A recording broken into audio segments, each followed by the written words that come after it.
Hello, my friend. Today I will tell you another long-forgotten legend. Close your eyes and let the magic transport you to Middle-earth. Our journey begins.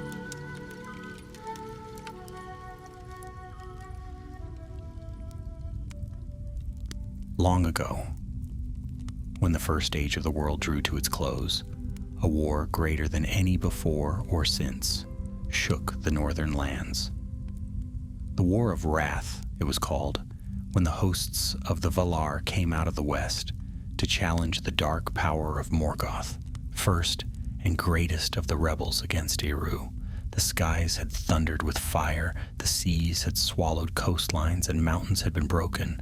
Morgoth was cast down, chained with the very bonds he had once scorned, and hurled beyond the walls of the world into the void. Yet though Morgoth himself was gone, the remnants of his armies still wandered. Orcs fled like vermin from the ruined fortresses of Angband, wolves scattered into the wild hills, and smoke lay heavy on the torn earth. And among the ashes of that war, one dark servant lingered, more cunning and dangerous than all the rest. Sauron, the lieutenant of Angband, master of deceit and sorcery. When the Valar's messengers sought him after Morgoth's defeat, Sauron did not submit. Instead, he cloaked himself in guile and fled into the wild.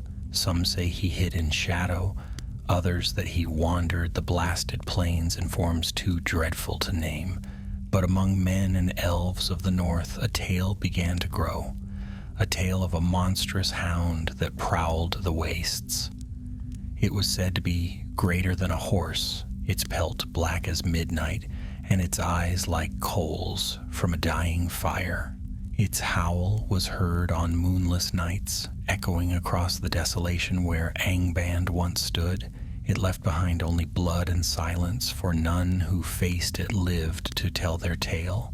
The people who dwelt nearest to those cursed lands, scattered survivors of the wars, wandering clans of the Edain, and small companies of elves who guarded their kin, feared this creature above all others.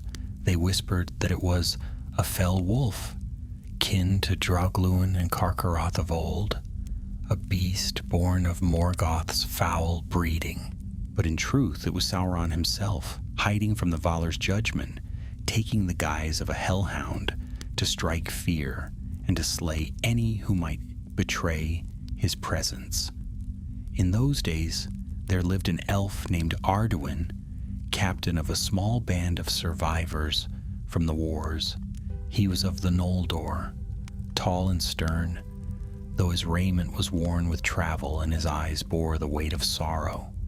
He had lost kin in the battles against Morgoth, yet his heart remained unbroken, for he believed that the shadow might yet be driven wholly from Middle-earth, if courage did not falter. It was Arduin who first heard the rumors of the Hellhound. His scouts brought word of villages abandoned, of shepherds found torn asunder, and of a darkness moving in the night. Though weary of war, Arduin knew this terror must be faced, lest it grow and scatter the last defenders of the north. One evening in a clearing not far from the shattered hills of Anfauglith, Arduin gathered his companions. They were few, less than 24 in all, but each was seasoned by battle.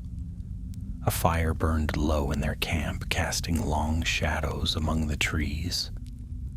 "My friends," Arduin said, his voice steady though the wind moaned across the plain, "the war has ended, yet evil remains. You have heard the tales of the beast that haunts these lands.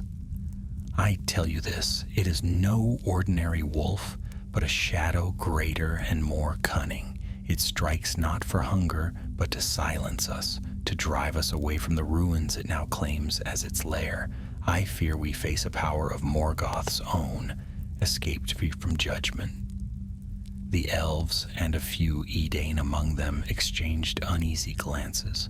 One of the men, a broad-shouldered hunter named Beric, spat into the fire. "If it is a wolf, we shall bring it down with spear and bow.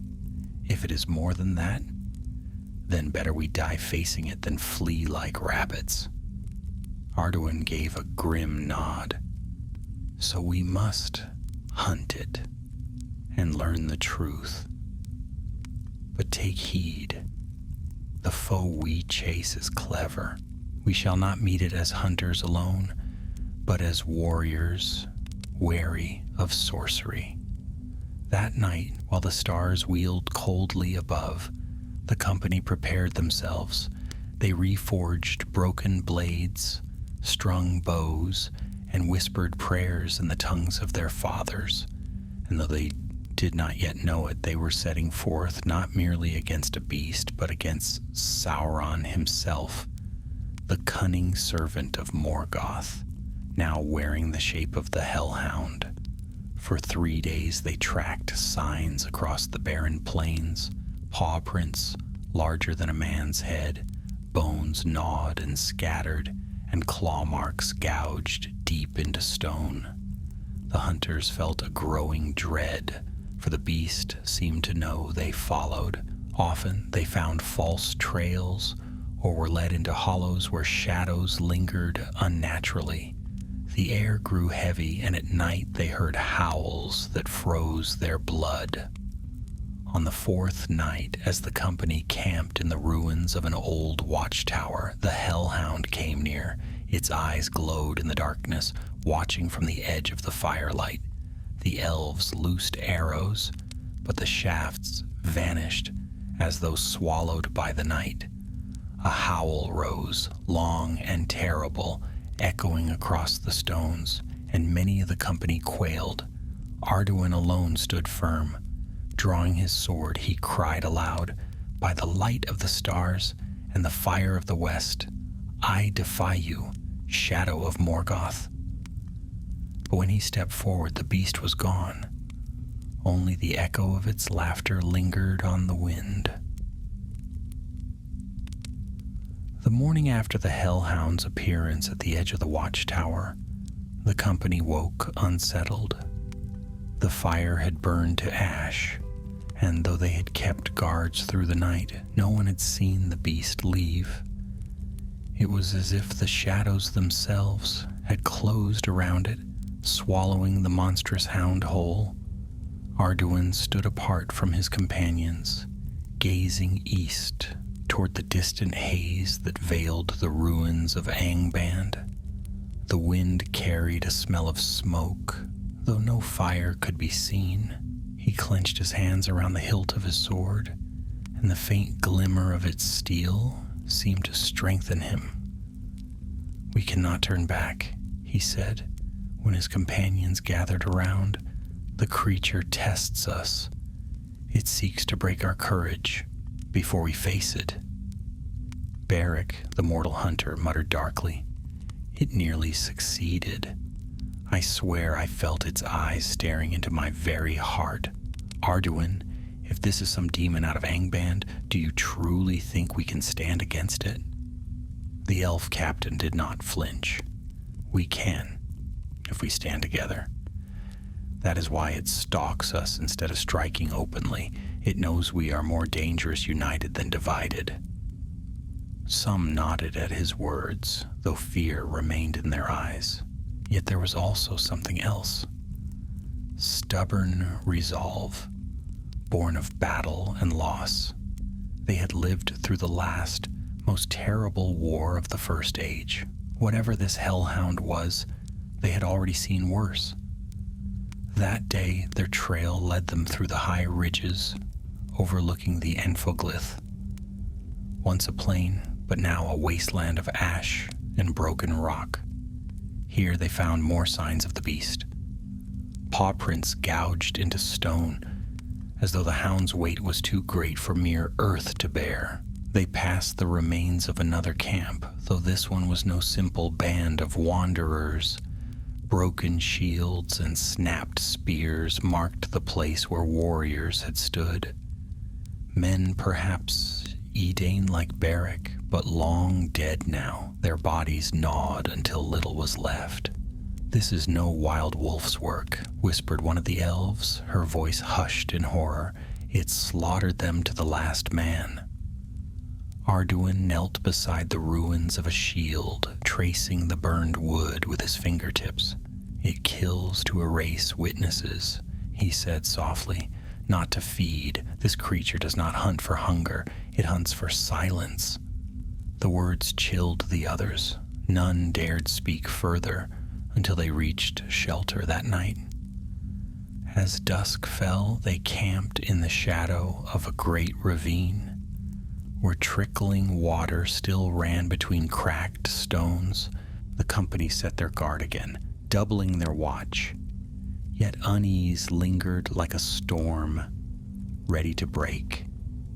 That evening, as the stars began to shine, Arduin sat apart, sharpening his sword. Beric joined him, carrying a bundle of spears. "You know more than you've told us," the man said after a time. His voice was quiet, though his eyes burned with challenge. "I've hunted wolves all my life, Captain, and this is no beast of the wild. You've spoken of Angband. You've spoken of sorcery. What is it we truly follow?" Arduin's hand stilled on the whetstone. For a long moment he said nothing. Then he met Beric's gaze. "I cannot be certain," he admitted, "but I believe this creature is no lesser spawn. It may be one of Morgoth's great servants, escaped the judgment of the Valor, perhaps even the master of Tolkien Gaurhoth himself, Sauron." The name seemed to thicken the air between them. Beric swallowed. He had heard the tales, how Sauron had ruled as a sorcerer lord from the Isle of Werewolves, how he had clashed with Luthien Tinuviel herself. Few mortals could imagine such a being walking the world again. "If that is true," Beric said at last, "then we are already doomed." "No," Arduin replied firmly. "If it is true, then it is all the more reason we cannot falter. If Sauron is free, the shadow is not ended with Morgoth's fall. Someone must face him now, before his power grows." Beric was silent, staring into the dark ravine. Then he gave a short, grim nod and rose to sharpen his spears. That night, the Hellhound came again. The guards had scarcely taken their places when the air grew heavy. A low growl rolled across the rocks, deep enough to make stones tremble. Then, out of the blackness beyond the fire, eyes flared. Twin fires burning with hate. The hound stepped forward, its body massive, its shoulders higher than any man's head. Its breath steamed in the night, and each step struck sparks from the ground. The company leapt to arms. Arrows flew, glimmering faintly in the firelight. But as before, they vanished before striking, as though the beast were shielded by an unseen wall of darkness. With a roar, the Hellhound lunged. It was faster than any wolf, and its jaws closed on one of the elves before he could move. There was a scream cut short, and then silence. Blood smoked on the beast's fangs. "Form ranks," Arduin shouted. His sword shone faintly, as though resisting the shadow. He stepped forward, striking at the hound's flank. The blade met flesh, and for the first time the Hellhound recoiled. A deep wound opened along its side, and black blood spilled to the ground. The creature's eyes blazed brighter. It snarled, and its form seemed to ripple, twisting and lengthening. For an instant the company saw not a hound, but a tall figure in black armor, eyes glowing from beneath a dark helm. Then, with another ripple, the wolf shape returned, larger and more dreadful than before. "It is no beast!" cried Beric. "It is sorcery!" The Hellhound snapped its jaws, scattering them. Its laughter rang in the air, cold and terrible, the sound of mockery. Arduin raised his sword high. "Stand firm, drive it back." The company closed around him, fighting with spear and bow, though fear shook their hearts. Again and again they struck, and though the hound's hide turned most blows, some found their mark. Its blood stained the stones. At last the beast drew back, snarling, its wound burning with pale fire where Arduin's blade had bitten deepest. For a moment its gaze fell upon the captain, and the fire in its eyes seemed to speak, though no lips moved. "You dare hunt me? You, broken remnant of a fallen host?" The words filled Arduin's mind like a storm. His knees nearly buckled, but he forced himself upright, sword raised. "I dare," he whispered aloud. The Hellhound's eyes flared with rage. But then, as suddenly as it had come, it turned and bounded into the night, vanishing into the dark, beyond their firelight. The silence that followed was heavy with exhaustion and dread. Of the company, one lay dead and two wounded. But they still breathed, and the Hellhound had been blooded. Arduin lowered his sword at last. "Now we know the truth," he said grimly. "We do not hunt a beast. We hunt Sauron, the servant of Morgoth." And the fire crackled on while far away in the night, the sound of mocking laughter echoed again. The company did not sleep that night. Even after the Hellhound's mocking laughter faded, the fear it left behind clung like smoke. They sat close to the fire, sharpening blades, binding wounds, and speaking little. The silence itself seemed heavy, as though the air were waiting for the creature's return. When dawn finally broke, it came gray and weak. The sun's light was pale across the jagged ridges of the Anfoglith, as though it could not quite pierce the shadows left by Angban's ruin. Arduin stood apart from the others, his sword laid across his knees, eyes fixed eastward. Beric approached carrying a water flask. "You haven't rested," he said gruffly, holding it out. "I cannot," Arduin admitted, taking a sip. "Every time I close my eyes, I see its form shifting. Wolf to man, man to wolf. No beast of the wild has such power. This is sorcery, older than the mountains."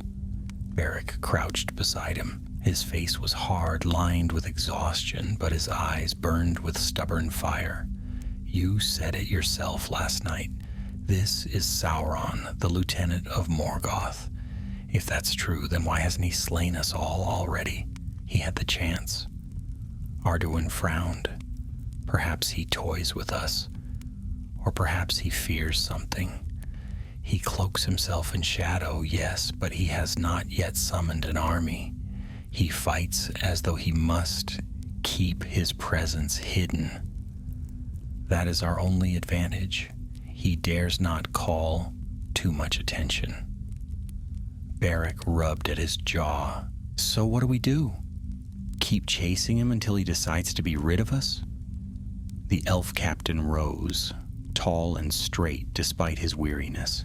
"No, we must turn the hunt upon him. If he follows us, let us lead him where we choose. We'll set a snare strong enough to bind even a servant of Morgoth." The others stirred when they heard his words. A few murmured doubt. How could mere mortals and weary elves trap one such as Sauron? But fear of the Hellhound's nightly visits left them no choice. Better to fight with a plan than to wait for doom to come. By mid-morning they were moving again, following the broken ridges toward the east.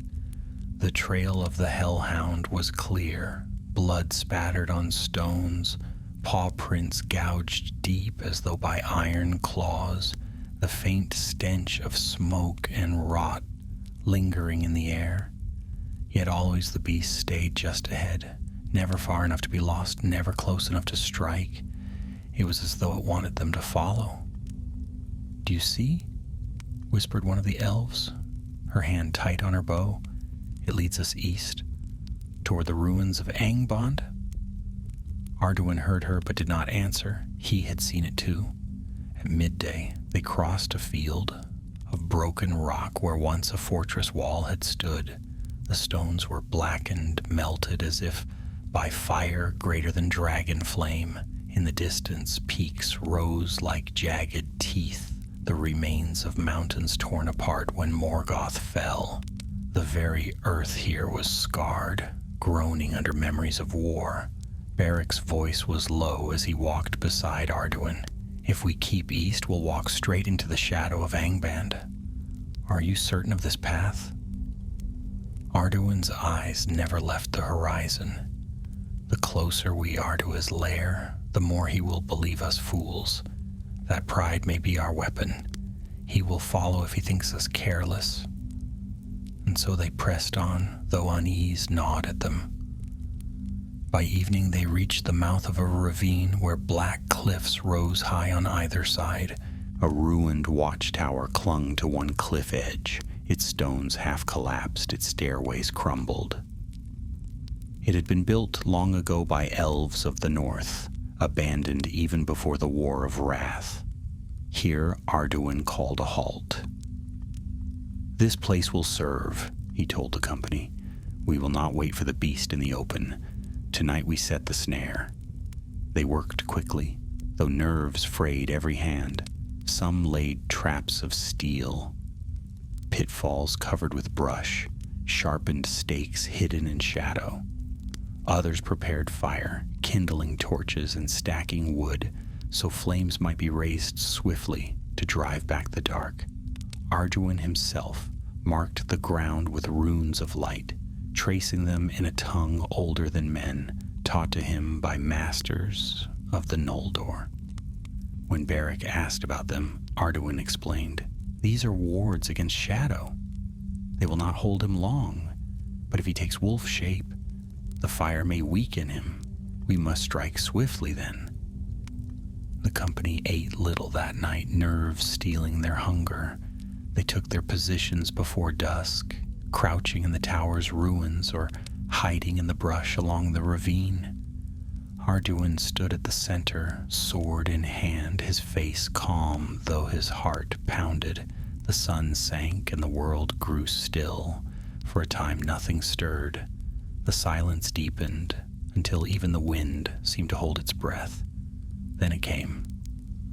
First a growl, low and distant, rolling across the ravine like thunder. Then the glimmer of eyes, twin coals in the dark. The Hellhound had returned. It stepped forward slowly, massive paws scraping stone. The firelight caught its form, a beast as tall as a horse, its pelt bristling black, its eyes like burning pits, its lips peeled back to reveal fangs, long as daggers dripping with venom. The sound of its breathing filled the ravine. Arduin raised his sword. "Now," he whispered. The company loosed their arrows. Shafts flew from every side, striking the beast's flanks. Some vanished in shadow as before, but others pierced through, drawing dark blood. The Hellhound roared, and the ravine shook. Fire leapt up, torches flaring to life. The wards blazed with pale light, hemming the beast in. For the first time, Sauron in wolf shape hesitated. The trap had sprung. "Press him!" Arduin shouted, charging forward. His blade flared bright, and he struck at the Hellhound's leg. The beast howled, staggering. From the cliffs, Beric and his hunters hurled spears, driving the creature back. Arrows rained down, and for a moment it seemed the plan might succeed. The Hellhound snapped and clawed, but the flames hemmed it close, and the steel found its mark again and again. Then, with a sound like tearing thunder, the beast's shape shuddered and split. Before their eyes, the wolf form melted away, and a tall figure rose from the smoke, Black-armored, eyes burning with malice, he towered above them, no longer a beast, but a dark sorcerer cloaked in shadow.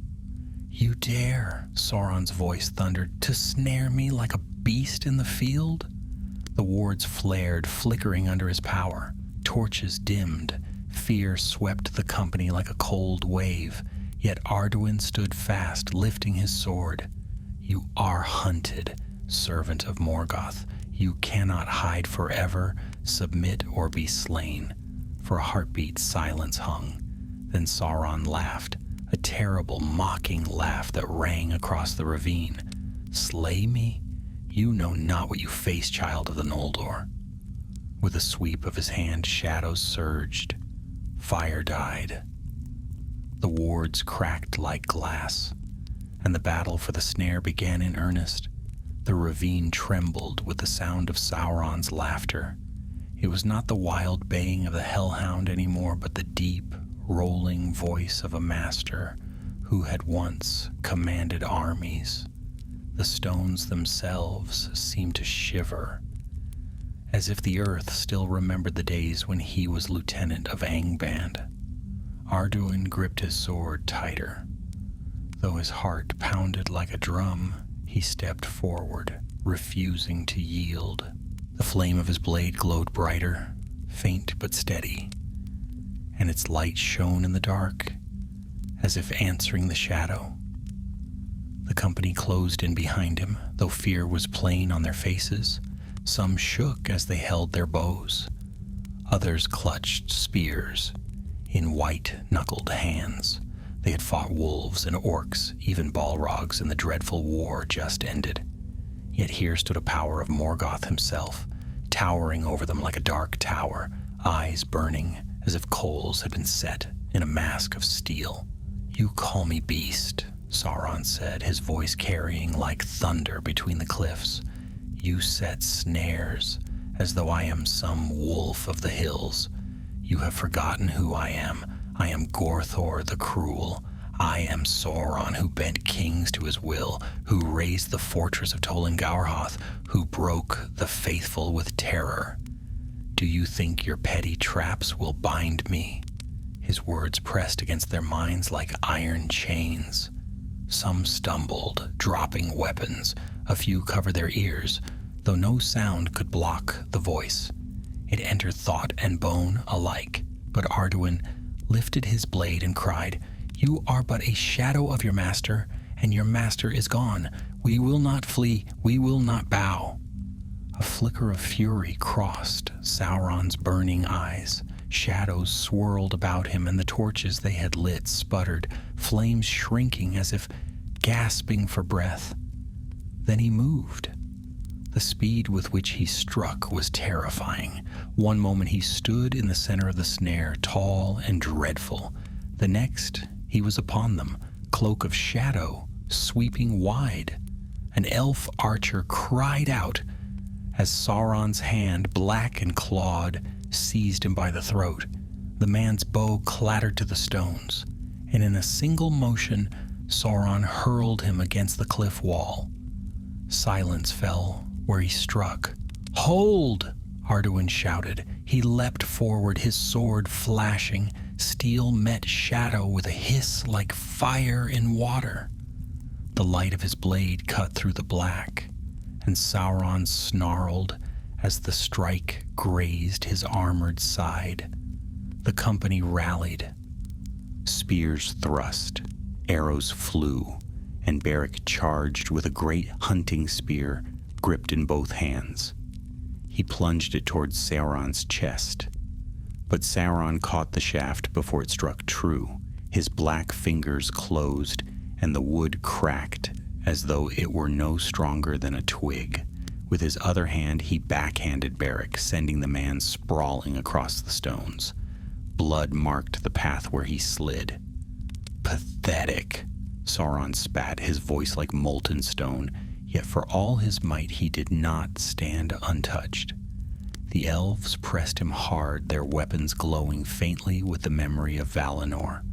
One thrust pierced his arm, and another nicked the helm that crowned his shadowy form. Black blood, thick as tar, spattered the ground, hissing where it fell. Sauron roared, and the form of the armored sorcerer rippled. Once more his shape wavered, and in a rush of smoke and fire, the Hellhound stood in his place. The beast's eyes blazed, its wounds smoking, and its fangs dripped with dark venom. It lunged. Arduin barely dodged as the jaws snapped where he had stood. Stone shattered under the blow. An elf was not so lucky. The hound seized him by the leg and flung him aside, broken. "Fire!" Arduin cried. "Bring the fire!" Torches blazed again as the company hurled them. Flames licked the Hellhound's black pelt, and for the first time a true howl of pain rang out. The beast staggered, shaking its head. Its shadow cloak wavered, and in that moment, Arduin struck. He drove his sword deep into the hound's shoulder. The blade blazed bright, a streak of silver light cutting through the dark. The Hellhound howled, the sound so piercing it made the cliffs tremble. But even wounded, Sauron's strength was dreadful. With a twist of his massive body, he flung Arduin away. The elf captain struck the ground hard, the breath knocked from his lungs. His sword tumbled from his hand, though its light did not dim. The company faltered.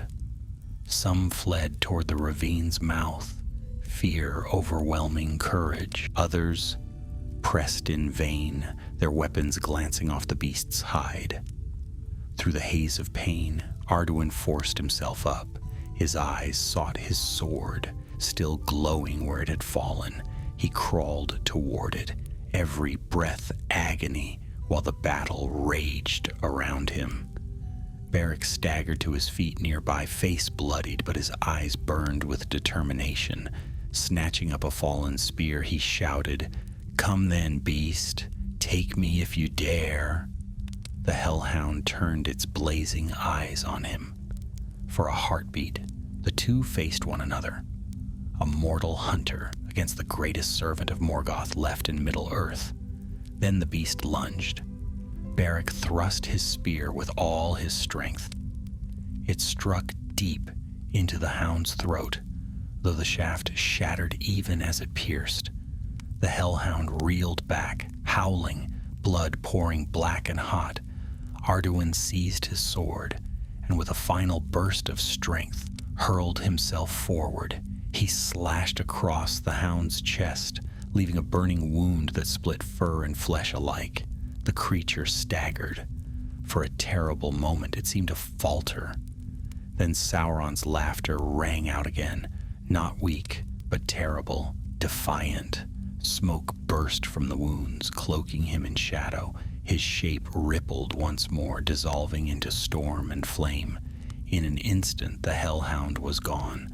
Only swirling black mist remained, racing eastward toward the broken lands beyond. The ravine fell silent.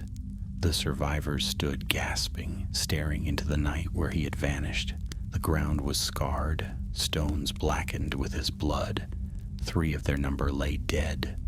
Others moaned in pain, their wounds deep. Beric sank to one knee, clutching his broken side. We drove him off, he said hoarsely. Arduin stood over him, weary and bleeding, his sword's glow fading. He stared into the east, where the black mist had fled. "No," he whispered, "we did not drive him off. He let himself be driven. This was no victory, only a warning." The company shivered at his words. They had fought Sauron and survived, but he had not fallen. He was still free, still cunning, still dangerous. And now he knew their faces, their courage, their weakness. Arduin sheathed his sword with trembling hands. "We must leave this place. Gather the wounded. Tonight we live, but his shadow has not ended. It has only begun." And so with heavy hearts they tended their dead, bound their wounds, and prepared to move. Above them the stars shone faintly, distant and cold, while somewhere far to the east, the Hellhound nursed his wounds and plotted his vengeance. The ravine felt like a tomb when silence finally returned. The echoes of Sauron's laughter seemed to linger in the stone long after the shadow had fled. Smoke drifted in thin wisps from the wounds gouged into the earth, and the air was heavy with the stench of blood and fire. The survivors gathered in the faint glow of their torches, though even the flames burned weakly as the weary of fighting shadow. 3 of their company lay dead, their bodies broken and still. Arduin knelt by each in turn, closing their eyes with care. His hands trembled, though his face remained stern. "We cannot linger," he said when at last he rose. His voice was quiet, hoarse with weariness, yet steady. "The longer we remain, the greater the chance he returns. Gather the wounded. We march before the next moonrise." Beric leaned against a shattered boulder, his ribs bound hastily with cloth. "March? Arduin, we've barely strength to stand." His voice cracked with pain, but his eyes still burned with stubborn fire. "We march," Arduin repeated. "If we remain, we are nothing but prey. Sauron is wounded, but not defeated. He will return when he chooses, and when he does, it will be with greater fury." The company obeyed, though dread weighed heavily on them. They built simple litters for the wounded and carried the dead upon cloaks. As they climbed from the ravine, the stars wheeled above, cold, watchful, and indifferent. The journey westward was slow. Every step seemed haunted. They felt eyes on them in the dark, though nothing moved among the stones.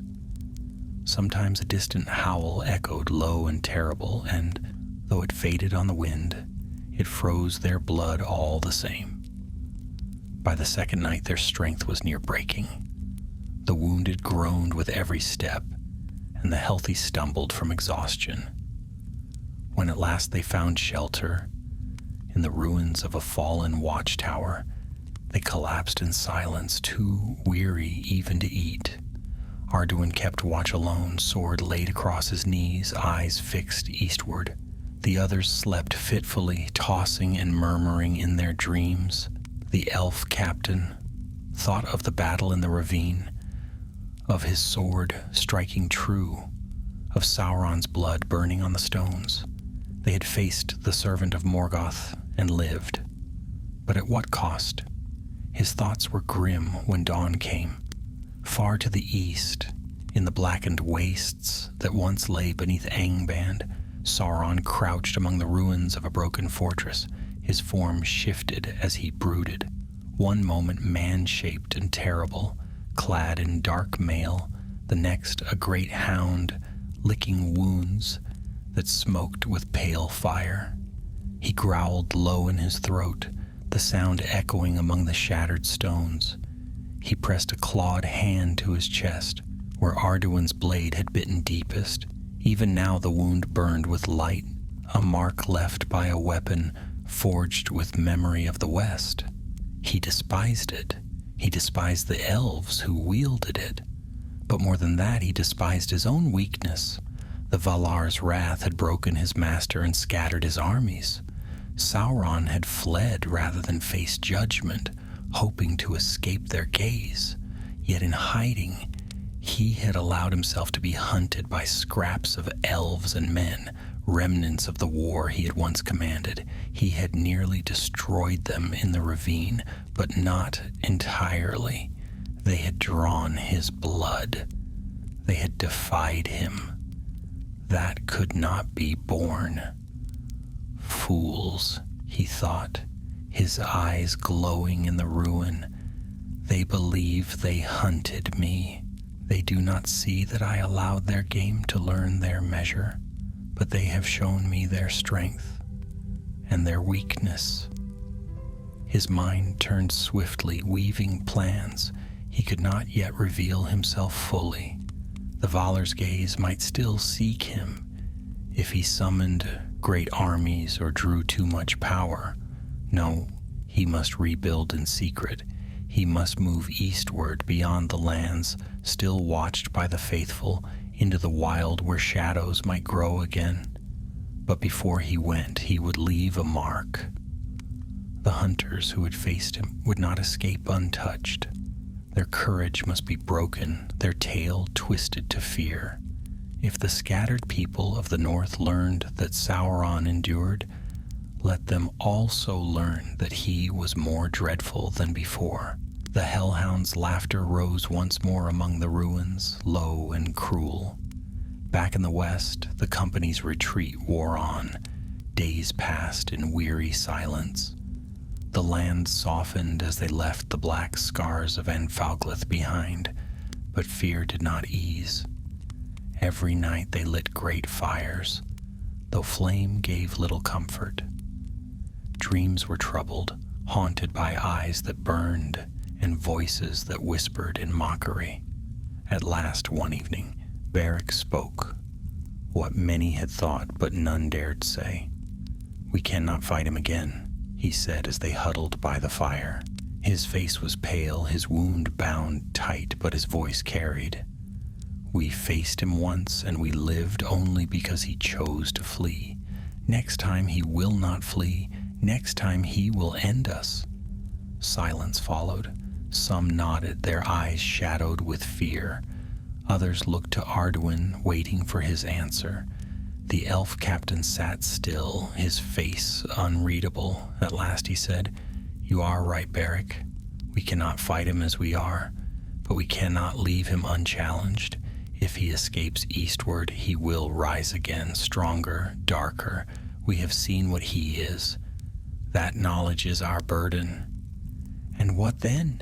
one of the elves demanded. "We are too few. We are wounded. Shall we throw our lives away chasing him into the east?"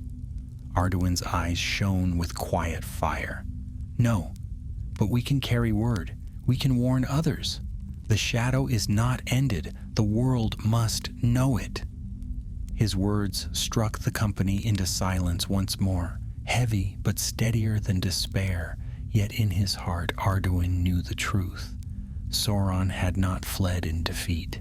He had fled with purpose, and the next time they faced him he would be ready. Meanwhile, in the east, Sauron set his will to work. He cast aside the wolf shape and walked the ruins in tall form, gathering the remnants of power left behind. Orcs still hid in deep caves, leaderless and broken. Wolves skulked in the wastes, hungry and vicious. To each he whispered, binding them with fear and promise. They came to him slowly, drawn by his will. A dozen orcs here, a pack of wolves there. Soon he was not alone. Soon the shadow stirred again in places thought empty, and in the dark of night when his wounds throbbed and the mark of Arduin's blade burned, he swore vengeance. The hunters would see him again, and when they did, they would not leave the field alive. The land grew softer as the company left the blackened scars of Anfauglith behind.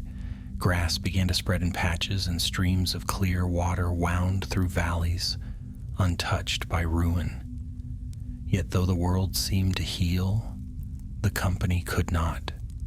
They walked like shadows themselves, burdened by grief, carrying both the memory of the ravine and the bodies of their fallen. By the 7th day of their retreat, their strength was nearly spent. The wounded stumbled, the healthy faltered under the weight of carrying others, and even the elves, hardy though they were, seemed dimmed. It was then that they came upon a settlement of the Edain, hidden in the folds of the hills. Smoke rose gently from hearths, and voices carried faintly on the wind. The sight brought tears to some eyes, for here, at last, was life that had not yet been crushed by shadow. The people of the settlement received them with wary caution at first, for strangers were often bringers of trouble. But when Arduin spoke, naming himself and telling of the Hellhound, the men grew pale. They opened their gates, offering food and rest, though fear glimmered in every glance. That night, as the company sat in the long hall of the chieftain, the tale was told in full. Beric spoke first, his voice rough, recounting the first sighting of the hound at the watchtower. Others added their voices, telling of the ravine, the battle, and the terrible truth revealed. The Hellhound was Sauron himself, lieutenant of Morgoth, unbroken even after the War of Wrath. The hall fell silent when the tale was done. Fire crackled in the hearth, but no one moved, no one breathed too loudly. At last the chieftain rose. He was a broad-shouldered man with silver threading his dark hair, his eyes heavy with sorrow. "If this is true," he said slowly, "then the war has not ended. Morgoth may be gone, but his shadow lingers still." Arduin's gaze was steady. "It is true. We have faced him. He is wounded, but he is not defeated. If he is left to roam eastward, he will grow again. Already he gathers beasts and orcs to his side. The world must be warned." The chieftain bowed his head. "Then you have done a great service, though you have paid dearly. Your tale will be carried. The free peoples must know what you have seen." So it was that messengers were prepared. The Edain sent swift runners westward to carry word to other settlements, and farther still to where elves remained in hidden havens. Arduin himself wrote what he could in fair script, setting down the truth of what they had faced. His words were heavy with warning. Sauron endures. The shadow is not ended. For a few days the company rested. The wounded were tended with herbs, and the dead laid to rest beneath cairns of stone. Songs were sung for them, soft and sorrowful, drifting into the night sky. Yet Arduin could not rest. Every night he walked to the edge of the hills, looking eastward. He felt eyes on him, even in the stillness, though no beast stirred. His hand often went to his sword, as though expecting the Hellhound's return at any moment. Beric joined him one evening, his ribs bound but healing. "You don't trust peace, do you?" he asked, leaning on a staff. Arduin shook his head. "Peace is a veil. The shadow waits behind it. I can feel him still, watching, waiting. He will not forget us." Beric gave a grim smile. "Then we'll be ready when he comes." But even as he spoke, both men knew the truth. They were too few, too worn. If Sauron returned now, they could not withstand him. Their only hope lay in warning others, in rallying strength greater than their own. Far to the east, Sauron brooded in secret. He no longer lingered in the guise of the Hellhound, save when he needed to strike fear into wandering foes. Instead, he walked in dark form, tall and dreadful, his wounds wrapped in shadows. His blood had burned where Arduin's sword struck, but already he wove sorcery to heal. He whispered over the gashes, binding them with spells of fire and shadow until the flesh closed. The pain remained, but he endured it. Pain was nothing new to him. Pain was a teacher. Around him orcs gathered. They crept from holes in the ground, drawn by whispers of their old master-servant. At first they came in ones and twos, broken and starving, but Sauron's voice was power. He promised them meat, vengeance, and the return of glory. Soon dozens had come, then hundreds. Wolves, too, slunk to his side, great beasts with eyes glinting in the dark. He spoke to them in tongues older than the world of men, and they bowed to him, tails low, their growls turning to whimpers of submission. A new following was forming, quiet and hidden, like coals smoldering beneath ash. And in the stillness of night, Sauron plotted, He would not reveal himself fully, not yet. He knew the Valor watched, their gaze stretching from the west. To challenge openly now would bring ruin. No, he would grow in secret. He would spread fear, build strength, and when at last he struck, it would be too late for the world to answer. But first, he would deal with those who had wounded him. He closed his eyes, summoning memory of the ravine. The elf captain's face burned brightest in his mind. Arduin, proud and defiant, his sword blazing with light. The mortal too, Beric, had stood against him. Their defiance had cost him blood. That debt would be paid. I will break them, he vowed. I will hunt them until they despair. And when the world hears of me again, it will not be as a hound to be chased, but as a master to be feared. The Hellhound's laughter echoed across the wasteland once more. Back in the settlement, the company began to heal. Those scars of body and spirit remained. Some of the elves whispered of leaving altogether, of sailing west where the Valar dwelt, never to face shadow again. Others swore to stay, to stand against whatever might rise. Arduin kept his counsel, though his heart was heavy. He knew their choices mattered little if the world did not unite. Alone, no band, no village, no hidden hall could stand against the cunning of Sauron. Only together could they resist him. But in these days of weariness after war, unity was hard to find. One evening, as the fires burned low, a child of the settlement crept close to Arduin. She was no more than 8 summers, her hair dark, her eyes wide. In her small hands, she held a carved figure of a wolf, its shape rough but clear. "Is it true?" she asked softly, holding up the figure. "Is the great black hound real?" Arduin looked at her for a long moment. Then he knelt, taking the carving gently. "It is real," he said quietly, "but so are we. And as long as there is courage, no shadow can endure forever." The child nodded solemnly, as though she understood more than her years should allow. She took back her carving and went away, leaving Arduin staring into the fire. If only it were so simple, he thought. And in the east, the Hellhound prowled once more, its howl echoing across the night, carrying terror into every heart that heard it. The settlement of the Edain grew quieter with every passing day.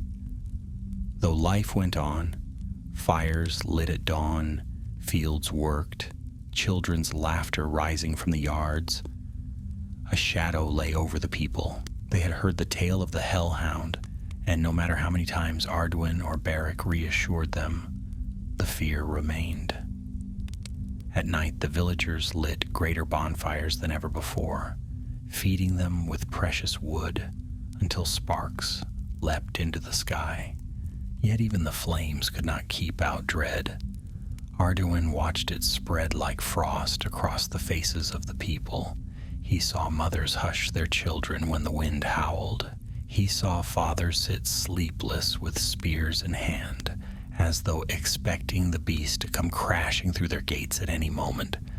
Fear was the weapon Sauron had always wielded best, and now, even wounded, he was striking with it again. One evening, a messenger returned from the west. He had run with all speed, bearing news from other settlements. When he was brought before Arduin and the chieftain, his face was pale, his lips cracked from travel. "The hound has been seen," he gasped. "Not here, but far off, near the old forests beyond the river.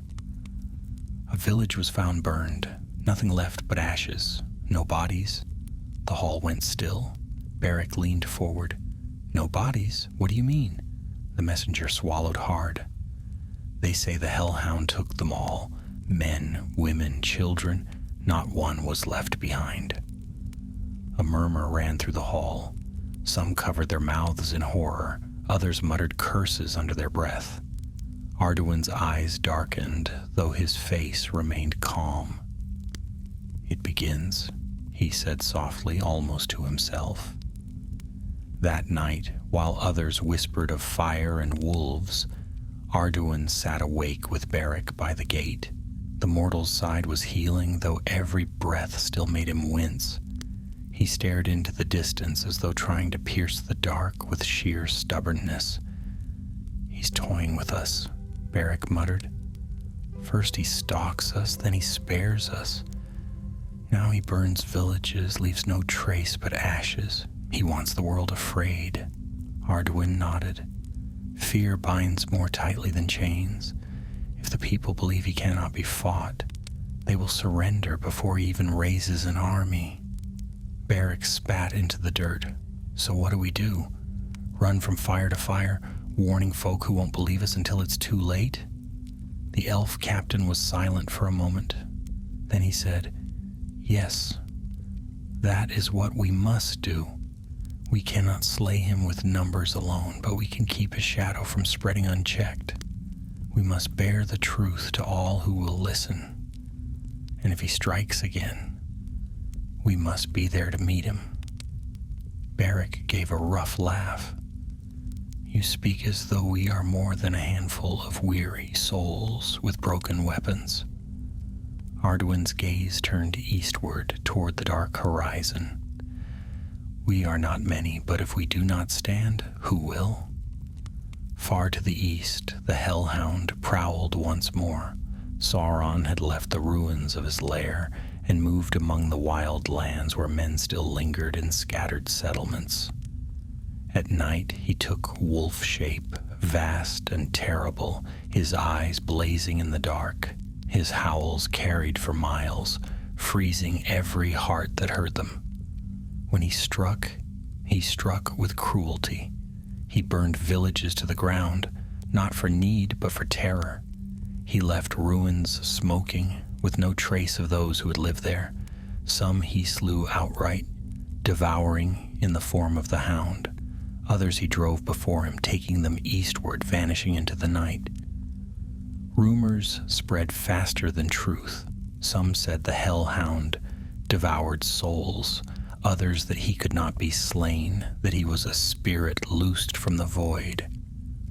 And Sauron smiled at these whispers, for they served his purpose better than any sword. By day he walked in darker form, cloaked in shadow, speaking to the orcs and wolves who gathered at his command. They were still few, but enough to begin. He bound them with his will, promising vengeance and prey. And always, in his heart, he nursed hatred for the hunters who had dared to wound him. Weeks passed. Arduin and his company left the settlement, traveling from village to village, carrying their warning. At each place, the tale grew heavier. More messengers brought news of smoke and ruin, of howling in the night. At first, some doubted them, but when the stories multiplied, when the burned places were seen with their own eyes, doubt turned to fear. One night they reached a riverside village only to find it deserted. Houses stood empty, doors flung wide, meals left unfinished on tables. The silence was more dreadful than ruins. No fire had touched the place. No sign of battle lay in the streets. "They're gone," whispered one of the elves. "All of them." Arduin felt the truth like a weight in his chest. The Hellhound had passed this way, but instead of slaughter, he had taken. The people were alive. For now, where they had been carried, he could not guess, but he knew why. "He builds a host," Arduin said grimly. "Not of orcs alone, but of men as well. Slaves to his will. He grows bolder." The company stood in silence, listening to the river murmur through the night. Fear pressed down on them, but also a sense of urgency. "We must follow," Beric said suddenly. His voice was harsh, desperate. If he's taken them, we cannot just leave them to his mercy. We must find where he's taken them. Arduin looked at him, seeing the fire in the mortal's eyes. Slowly he nodded. Yes, we follow, but carefully. For if we walk into his shadow, unprepared, none of us will return. Far away, Sauron felt the stirrings of pursuit. His lips curved in a cruel smile. The hunters had not abandoned their defiance after all. Good. Let them follow. Let them stumble after him into the wilds. He would draw them where he wished, into places where fear itself would be his ally. The Hellhound raised its muzzle to the sky and howled. The sound rolled across the plains, echoing like thunder. Wolves lifted their voices in answer. Orcs beat their weapons on stone, shrieking with savage glee. The hunt was not over. It was only beginning. And in the west, Arduin and his company heard the howl, faint but clear, and knew it was meant for them. The howl had been heard by all. It had rolled across the night like thunder, deep and dreadful, and though the sound faded with the wind, it remained in the hearts of those who heard it. The company had stood in silence until it died away, the crackle of their fire sounding thin against the weight of that cry. Beric spat into the dirt. He knows we live. That was no beast's howl. That was a challenge. Arduin did not answer at once. He stood tall, his face pale in the firelight, his eyes fixed eastward. When he spoke, his voice was quiet but steady. Then we will answer. The company moved on at dawn. Their path followed the Hellhound's trail, though it was often hidden. Smoke on the horizon, a burned field, a scattering of bones gnawed clean. These were signs enough. At times the trail led them into empty villages where doors banged softly in the wind and silence hung like a shroud. At other times they found footprints, paw prints deep as bowls in the mud, or the smaller prints of orcs dragging their captives eastward. Every discovery hardened their resolve. Yet with every step east, fear grew. The land changed.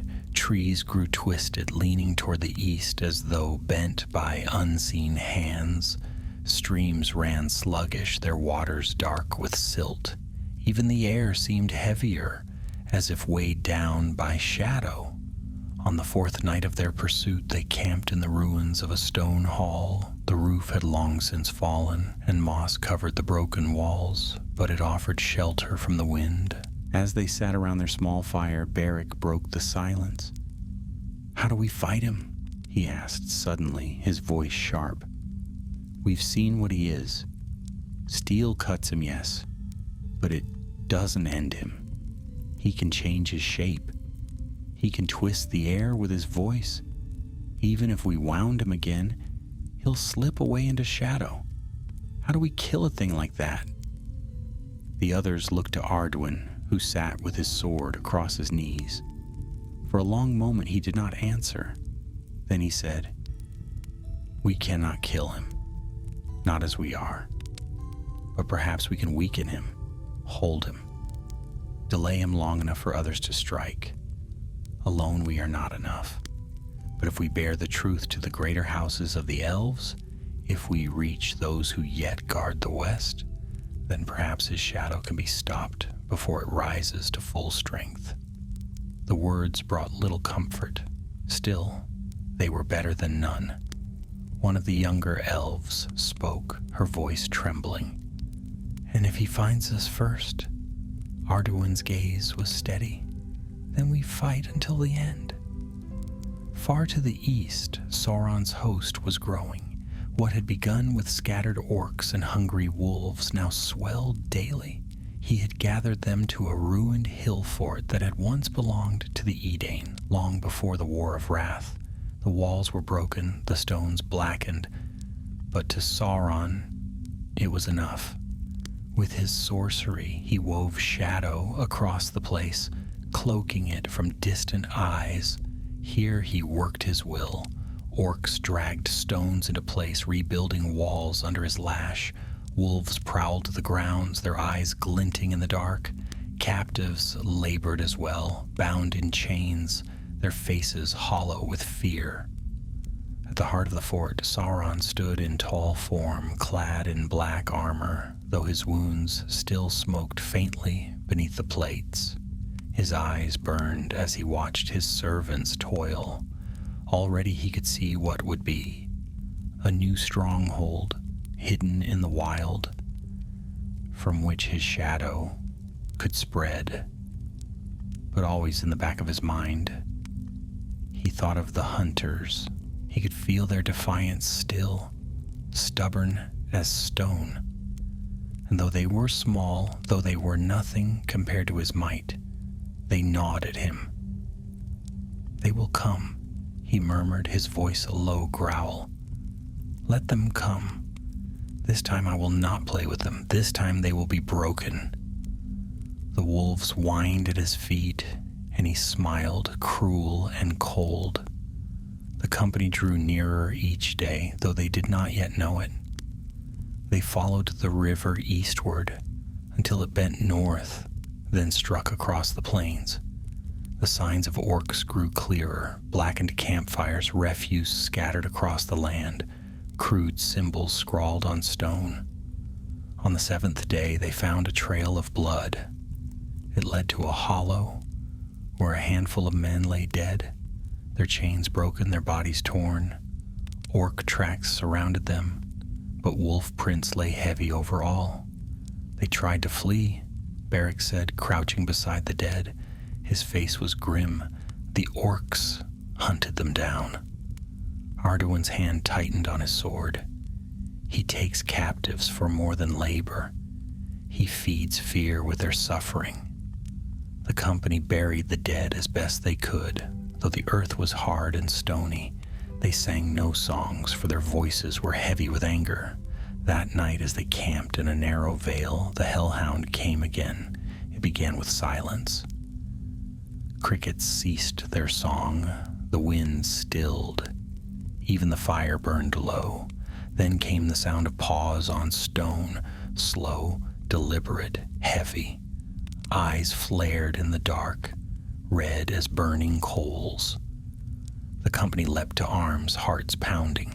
The Hellhound stepped into the edge of the firelight, vast and dreadful, its breath steaming in the night air.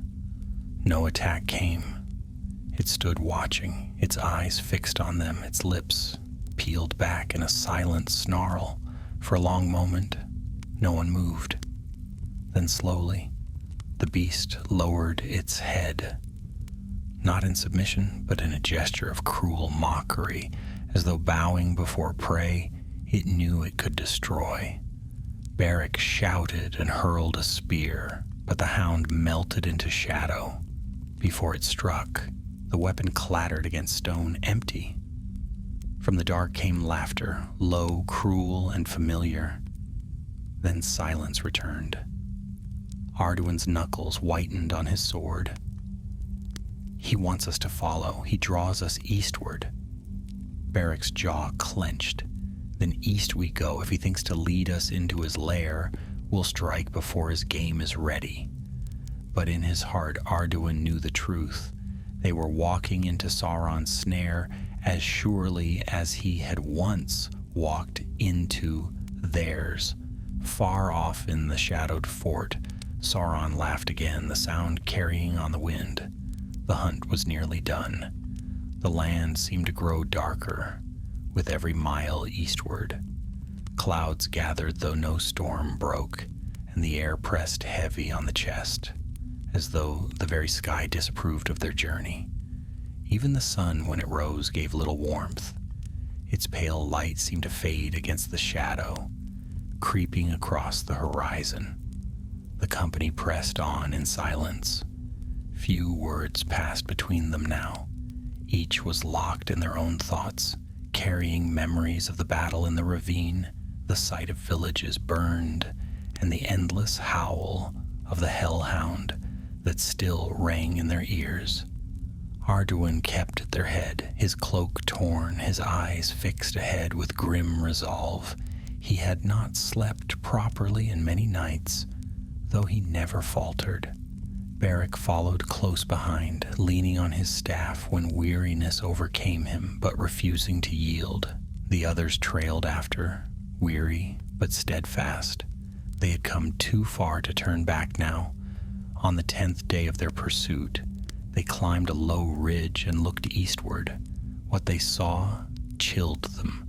Beyond the rolling hills lay a ruin, once a fortress of men, though now it was blackened and broken. Yet smoke rose from within its walls, and the faint clamor of orc voices carried on the wind. Wolves prowled its edges, their eyes glinting in the dim light. Chains rattled faintly as captives labored, dragging stones into place. The stronghold was being rebuilt. "There," Arduin said softly, pointing with his sword. "That is where he gathers his strength." The others stared, fear and anger warring in their faces. Beric's voice was harsh. "Then let us strike now, before his fortress rises." But one of the elves shook her head. "Look at them, orcs, wolves, and who knows what else. We are too few. To strike now is to throw away our lives." Another added, "If we fall, who will bear word of this? Who will warn the West?" The company murmured, torn between desperation and dread. Beric's hand clenched tight around his spear. "And if we leave, then he will finish his work. That fortress will rise, and his shadow will spread unchecked. We cannot wait." Arduin said nothing at first. His gaze was fixed on the stronghold, his face unreadable. At last he spoke. "Both of you are right. We cannot stand against him now, not alone, but neither can we turn away. If we strike, it must be with cunning, not strength." The company looked to him, hope flickering faintly in their weary eyes. Arduin continued, "We will watch. We will learn his numbers, his defenses, his movements. Then we will decide. If there is a way to wound him, to slow his work, we must take it. But above all, someone must survive to bear this truth to others. That is our charge." It was not the rousing cry some had hoped for, but it was steady, and steadiness was what they needed most. They nodded, though fear still gnawed at their hearts. For 3 nights they watched the fortress from the shadows of the hills. They saw orcs moving in gangs, dragging stones and timber, while wolves slunk along the walls. They heard the wails of captives, though they could not see how many labored within. And always, above it all, they felt the presence of Sauron. Once, as the moon rose, they glimpsed him upon the wall, tall, armored, his eyes burning in the night. He raised his hand, and a howl rose from the wolves, answered by the orcs in a chorus of shrieks. The sound chilled the watchers to the bone. Beric muttered, "He knows we're near. He taunts us." Arduin said nothing, but his hand tightened on his sword. On the 4th night they gathered in a hollow, whispering in low voices.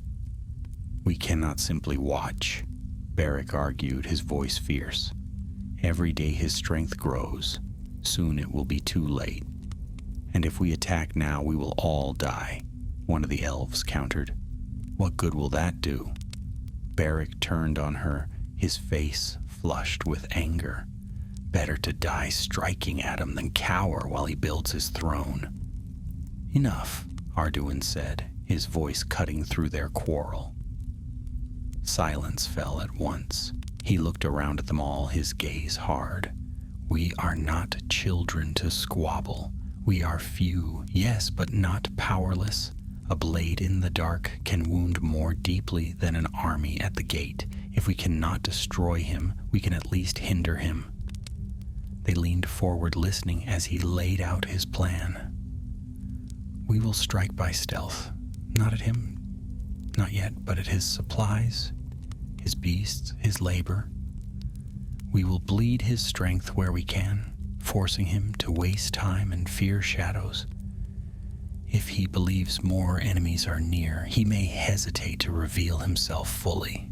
The company nodded slowly. It was dangerous, yes, but it offered hope. Beric's eyes burned with a fierce light. Then let us begin.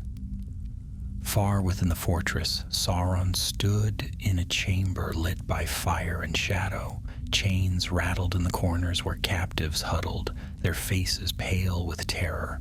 Orcs bent to his will, hammering at stone, their voices raised in harsh chants. But even as he watched his work grow, Sauron felt their presence. The hunters, the stubborn fools who had wounded him. They lingered still, circling like wolves at the edge of his lair. He smiled, though there was no warmth in it. "Let them come," he murmured. "Let them strike from the dark. I will draw them in. I will show them fear that even their songs cannot name." The Hellhound's shape flickered in his eyes, eager and cruel. The hunt was not yet over. It had only sharpened. The company prepared for their first strike at dawn. They crept close to the fortress under cover of mist, hearts pounding, weapons ready. Their goal was simple: to free as many captives as they could and destroy what stores they found. But already the wolves had scented them. And in the heart of the fortress, Sauron waited, his laughter echoing in the shadows. The mist clung to the earth like a shroud. It coiled about the stones and crept between the roots of trees, muffling sound and dimming sight. The company moved within it, silent as ghosts, their breaths sharp in the cold dawn air. Each carried only what was needed: a blade, a bow, a torch wrapped in cloth. Heavy armor would be too loud, too slow. They crept down the slope toward the ruined fortress. The black walls loomed through the fog, jagged and broken, though now patched with rough stone by orcish labor. Fires flickered dimly within, glowing like eyes in the dark. Arduin crouched at the front, raising his hand for silence. The others froze behind him, their hearts pounding. He studied the walls, counting shadows, watching the movements of orc guards. He had planned this carefully. They would slip inside by a gap in the southern wall where the stones were still broken. Once within, they would free as many captives as they could and set fire to the supplies gathered in the lower court. Then they would flee before Sauron's full wrath could fall. At least that was the plan. Arduin glanced back at his companions. Their faces were pale, their eyes bright with fear and determination. Beric met his gaze and nodded once, his jaw clenched tight. The elf captain gave the signal. They moved swiftly, keeping low, crossing the ground between hill and wall. The mist covered them well, and the orcs, bored with their watch, paid little heed. In moments they reached the broken gap. Arduin slipped through first, sword drawn, every sense straining. Inside the fortress stank of smoke and blood. Wolves prowled the yard, but most were asleep, curled in shadows. Chains rattled from the dark corners where captives labored even at dawn. Orc voices echoed faintly from deeper within, harsh and careless. Arduin raised his hand again, signaling the others forward. They moved like shadows through the yard, past piles of timber and stone. Beric pointed toward a long shed where food and weapons were stored. Another elf gestured to the pens where captives huddled. "Free them first," Arduin whispered, "then fire." They split, half slipping toward the captives, the others toward the sheds. Arduin went with Beric to the chains. The sight that met them chilled their blood. Dozens of men and elves huddled together, bound by iron collars and fetters. Their faces were pale, their eyes hollow with despair. Some stirred when the rescuers appeared, but most sat silent, too broken to hope. "Quiet," Arduin whispered. He set to work on the locks, his sword flashing as he broke chains. Beric helped, forcing open collars with his dagger. Slowly, hope flickered in the eyes of the captives. Meanwhile, in the shed, torches flared. Supplies caught fire, wood and cloth crackling as flames spread. Smoke began to rise, curling into the air. For a moment, it seemed the plan was working. Chains fell, captives stirred, fire spread. Freedom was at hand. Then a howl split the dawn. It rose from the heart of the fortress, a cry so dreadful it pierced bone. The wolves leapt to their feet, their eyes blazing, their fangs bared. Orcs came rushing from the shadows, shrieking war cries, their weapons raised. And above them all, on the high wall, the Hellhound appeared. Its form blazed against the dawn, vast, black as night, its eyes burning like twin furnaces. Smoke poured from its jaws as it howled again, a sound of triumph. "It's a trap," Beric gasped. "He knew we were coming." The yard erupted in chaos. Orcs surged forward, blades flashing. Wolves charged, their growls shaking the ground. The captives cried out, some trying to flee, others cowering in terror. Arduin's sword flared with light as he raised it high. "To me," he shouted. His voice cut through the clamor, rallying his companions. They closed ranks, forming a ring around the captives, striking at any who came near. The first wave of orcs fell quickly, their crude armor no match for elven steel. But more poured from the shadows, shrieking and snarling, their eyes wild with bloodlust. Wolves darted in and out, snapping at ankles, dragging down the weak. Above, the Hellhound watched, its eyes blazing. It did not leap down at once. It waited, savoring the moment. Arduin fought with grim fury. His blade flashed silver, cutting down foe after foe. Beric fought at his side, his spear darting like a serpent. The others held the line, though blood stained the stones. "Get them out," Arduin cried, pointing toward the broken gap in the wall. "Take the captives." Two of the elves herded the freed prisoners toward the gap, cutting down orcs as they went. The captives stumbled after them, weak but desperate. But the Hellhound saw, and with a roar, it leapt from the wall. It struck the ground with a crash that shook the fortress. Smoke burst from its paws, and fire gleamed between its teeth. It bounded toward the fleeing captives, its eyes fixed on them with cruel delight. Arduin darted forward, sword raised. He met the beast head-on, his blade striking its chest. The light burned bright, and the Hellhound snarled in pain, but it did not falter. Its jaws snapped, and only by leaping aside did Arduin escape death. The company rushed to his aid, striking from all sides. Spears pierced, arrows flew, blades flashed. The Hellhound howled, lashing out with claws and teeth, scattering them like leaves before the storm. Captives screamed as wolves closed in. Orcs pressed harder, their shrieks filling the air. Fire spread from the shed, smoke choking the yard. The battle raged in a storm of shadow and flame. And above it all, the Hellhound laughed, a sound cruel and terrible, mocking their defiance. "You dare again?" the voice thundered, though no lips moved. "Did you think I would not see you coming? Did you think your petty tricks could match mine?" The words pressed against their minds, filling them with dread. Some faltered, their weapons lowering, but Arduin raised his sword, once more, his voice defiant. "We dare," he shouted, "and we will not cease." With a cry, he struck again, his blade blazing. For a heartbeat, the Hellhound staggered, its eyes narrowing in pain, but then its jaws opened wide and fire poured forth. Flame roared across the yard, searing stone, consuming wood, driving all before it. The captives screamed. The company scattered, each fighting for their life.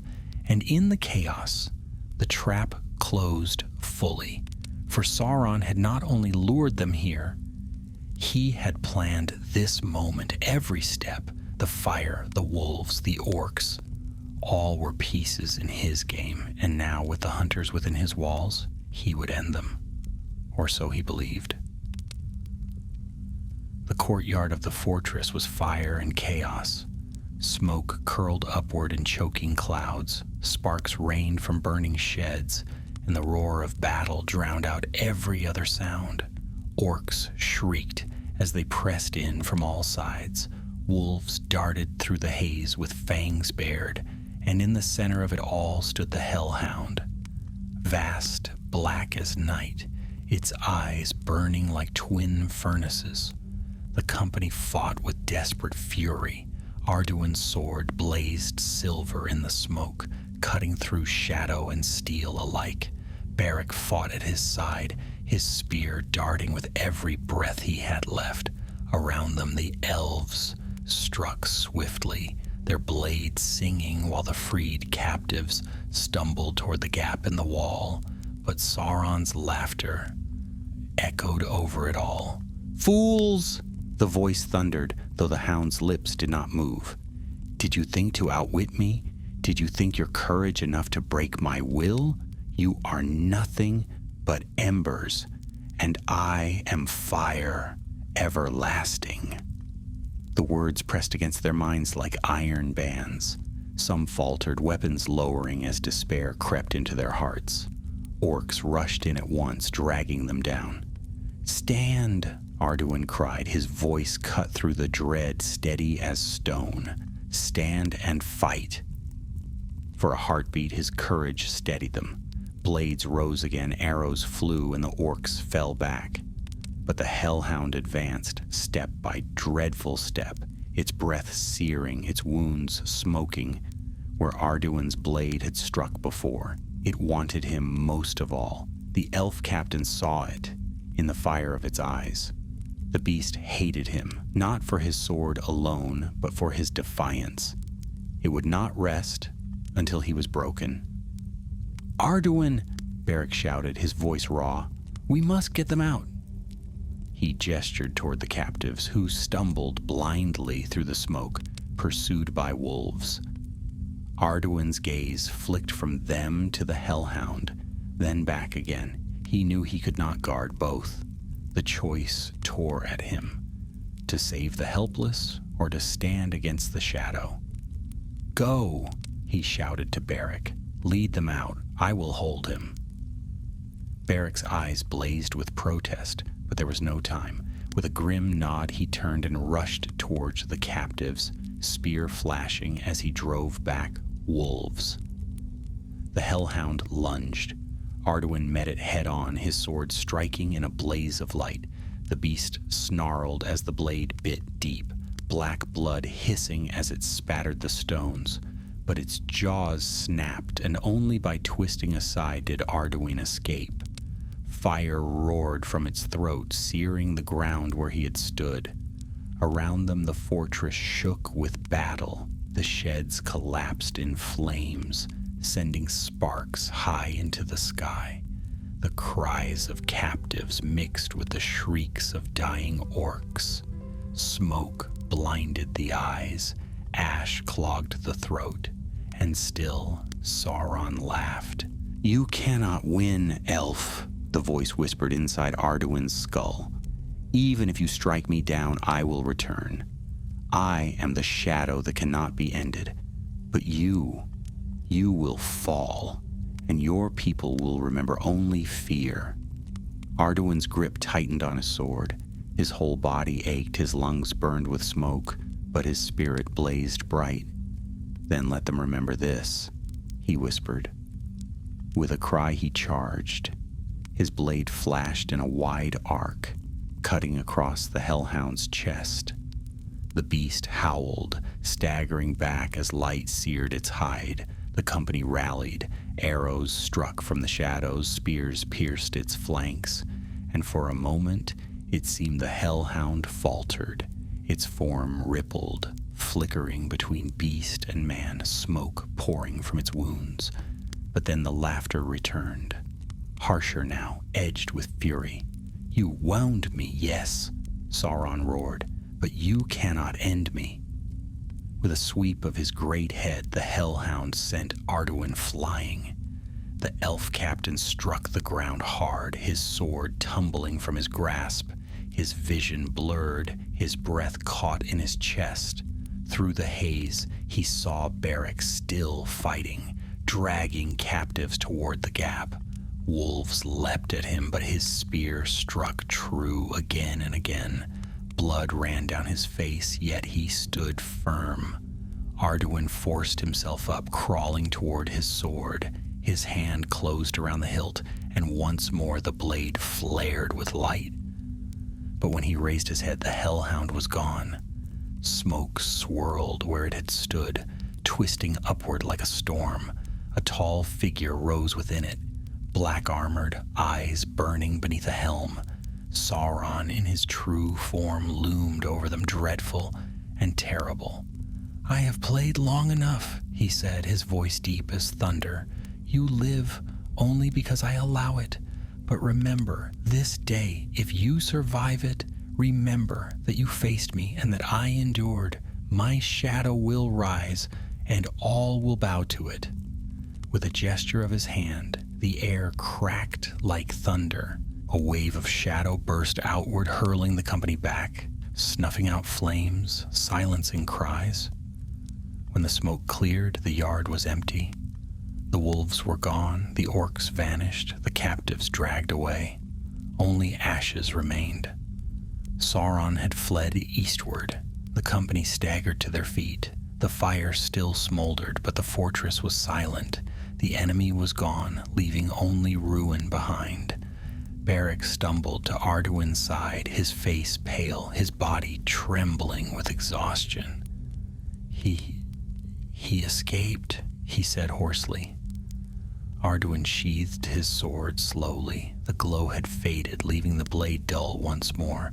His eyes burned with sorrow and fury. "Yes," he said, "he escaped, but he did not defeat us. We still live, and we will carry word. The world must know that Sauron endures." The survivors gathered, their numbers few, their hearts heavy. They had freed some captives, though many more had been lost. They had wounded the Hellhound again, though they had not slain him. It was no victory. Yet neither was it defeat. As dawn broke, pale and cold, they left the ruined fortress behind. The smoke trailed upward, a dark scar against the sky, and far to the east, unseen, the Hellhound prowled once more, already weaving new plans. The war was not ended, it had only begun. But Arduin and his companions had done what few dared. They had faced Sauron and lived, and their tale would spread, carrying warning to every corner of Middle-earth. The Hellhound walks. The shadow remains.